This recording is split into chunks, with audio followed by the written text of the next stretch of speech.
Hi everybody, welcome to the instruction video for the Cheer Quilt Project Kit. We're going to be learning how to make a patchwork quilt block known as a friendship star and using the technique known as English paper piecing.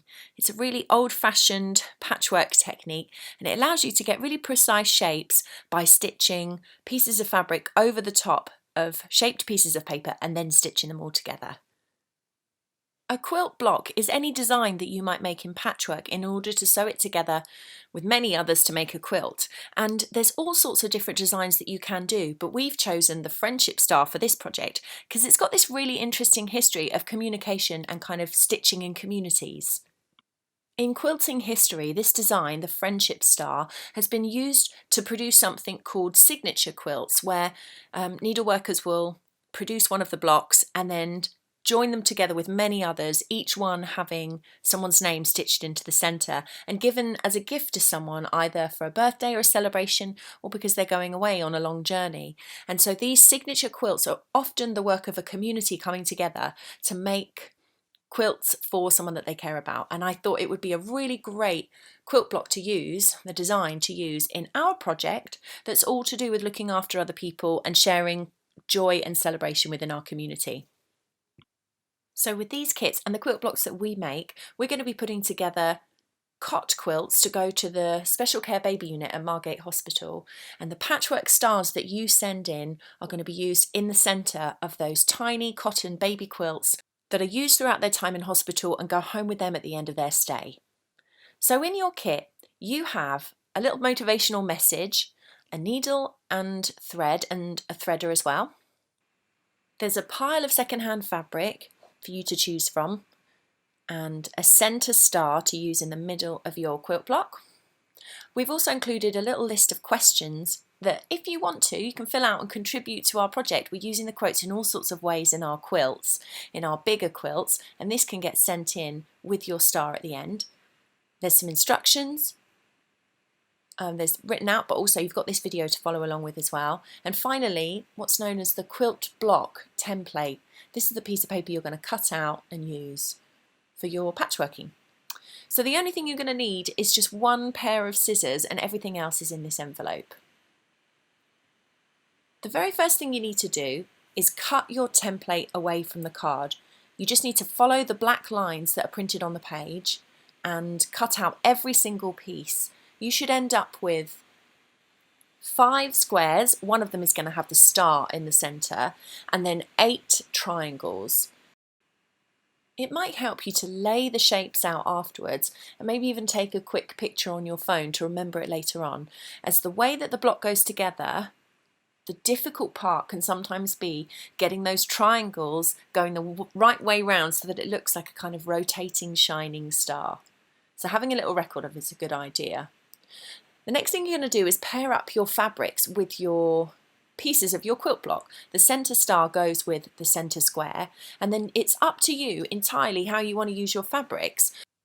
I've made sure that there's at least 2 contrasting colours in the fabrics in the kit, and so that you can choose how you want them to go, but it's always a good idea for your star to stand out to use the most contrasting colour for those kind of spiky points of the star.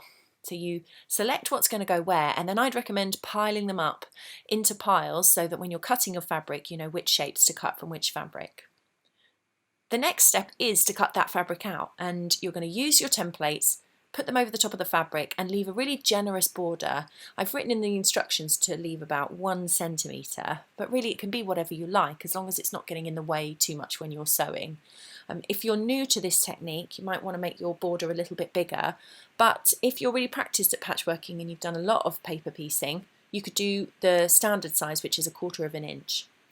So you're going to cut 1 piece of fabric with a generous border for every single bit of paper template that you've got. Now we're on to what's known as basting the fabric pieces onto their paper templates. And this is quite literally sewing them with really big stitches onto those pieces of card. You can see here that the very first thing I'm doing is anchoring the thread to the piece of card that has the fabric wrapped around it. I'm doing this by stitching in and out of the same place up to say 3 times, and it's my way of making a knot. But if you're used to tying knots, you can do that too. And so once you've got your fabric stitched on to the very beginnings of the corner of the card, say, you then move around the template, stitching in and out right the way through the card in really big, generous stitches to kind of baste or lash it onto the card. You do this all the way around the outside of the template with stitches that are really, really big so that you can cut them away afterwards. We're simply holding the fabric in place on the template before we sew it together in a much kind of neater way next. These corner bits of the triangles can seem tricky to sew, but actually I tend to stitch just right the way to the very edge of the card or the corner, have my thread hanging out the front of the template, and then do a nice big fold, nice and tight, and then carry on stitching and basting all the way around the outside.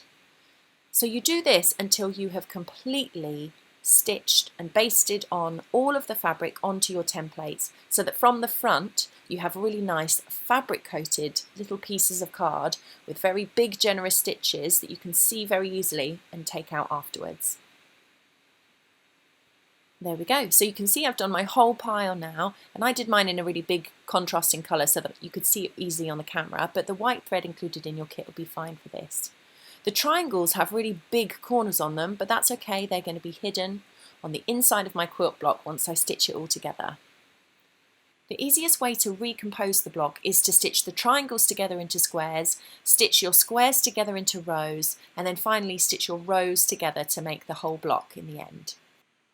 So now we're going to stitch our patches together to make our quilt block, and you do this by putting together the finished sides, the sides with the kind of decoration and pretty fabric, and have them meeting up, and check that they're lined up by feeling along the edges of the card and making sure that they match.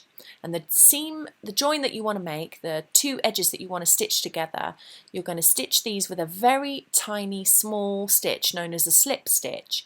This is a stitch that just catches the fabric. It doesn't go all the way in like you might do if you were stitching something with a seam allowance. It just catches the very, very edge of the fabric, and because ours is folded over card, we don't need to worry about it unthreading or coming undone. So in this case I'm stitching in and out of the very corner of the two pieces of fabric covered card to kind of knot them or anchor them together.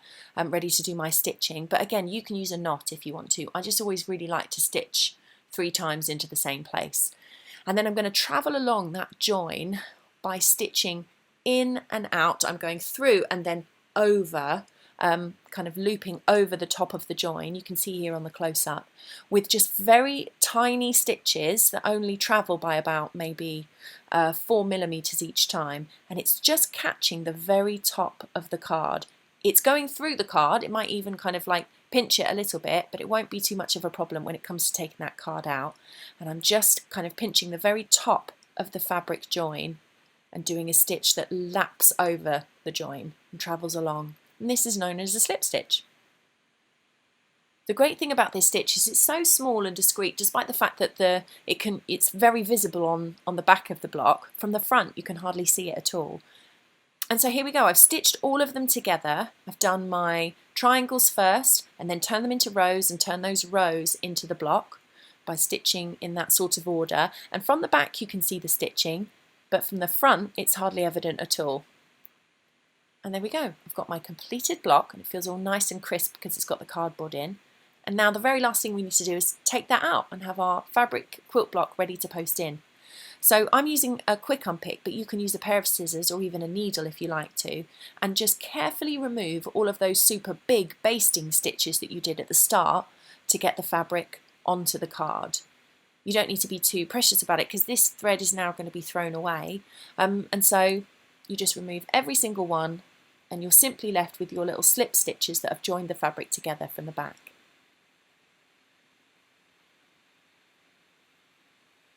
And we're done! How sweet is that? We've got our quilt block ready to go, and now all we have to do is remove all of the paper templates, the cardboard templates from the back. You can actually reuse these in another project or another block if you want to. And if you like, you can give your little quilt block a press before you send it back to us. And you can make many more of these with your templates and the materials that we provided.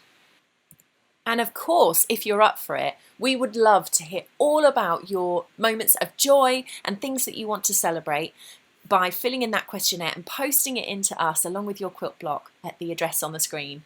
Thank you so much for taking part. We can't wait to see what you send in, and they are going to be so useful for those quilts going off to the baby care unit and sharing our joy and celebration with everyone through this joyful patchworking project.